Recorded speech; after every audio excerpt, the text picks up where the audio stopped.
حدثنا إسماعيل قال حدثني مالك عن عمرو بن يحيى المازني عن أبيه عن أبي سعيد الخدري رضي الله عنه عن النبي صلى الله عليه وسلم قال: يدخل أهل الجنة الجنة وأهل النار النار، ثم يقول الله تعالى: أخرجوا من كان في قلبه مثقال حبة من خردل من إيمان، فيخرجون منها قد اسودوا، فيلقون في نهر الحياة أو الحياة، شك مالك، فينبتون كما تنبت الحبة في جانب السيل.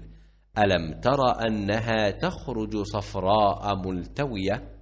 قال وهيب: حدثنا عمرو الحياة، وقال خردل من خير.